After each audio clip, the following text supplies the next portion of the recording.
उत्तर प्रदेशातील रामपूर जिल्ह्यातील चमरोहा भागात एक धक्कादायक आणि अनपेक्षित घटना घडली आहे।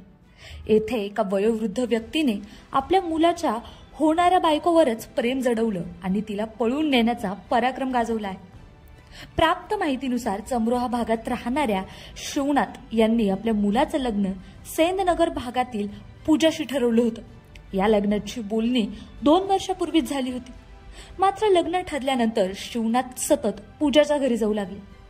शिवनाथच्या सततच्या भेटीगाठीमुळे त्याच्या मुलाला आणि कुटुंबियांना संशय आला।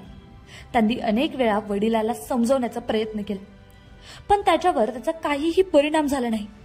काही काळानंतर शिवनाथ पूजाच्या घरीच दिवस काढू लागला। वयोवृद्ध असल्याने पूजाच्या कुटुंबियांनी त्याच्यावर फारसा आक्षेप घेतला नाही।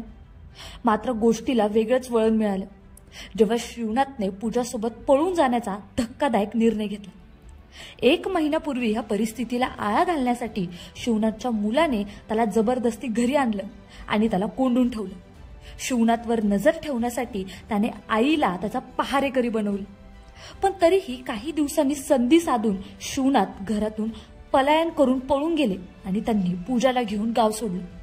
या घटनेने संपूर्ण परिसरात खळबळ उडाली असून कुटुंबियात तणावाचं वातावरण पसरलं आहे। गावकऱ्यांमध्ये या घटनेमुळे आश्चर्य आणि नाराजीचं वातावरण आहे। स्थानिकांनी सांगितलं की वयोवृद्ध व्यक्तीकडून असं वर्तन अपेक्षित नव्हतं। ही गोष्ट कुटुंबियांच्या प्रतिष्ठेला धक्का देणारी आहे। सध्या या प्रकरणी स्थानिक पोलीस तपास करत असून दोघांना शोधण्याचा प्रयत्न सुरू आहे। कुटुंबियांनी पोलिसात तक्रार दाखल केली असून संबंधितावर कायदेशीर कारवाई होण्याची शक्यता आहे। या घटनेमुळे समाजात नात्याचे वेगळे पैलू समोर येत आहेत।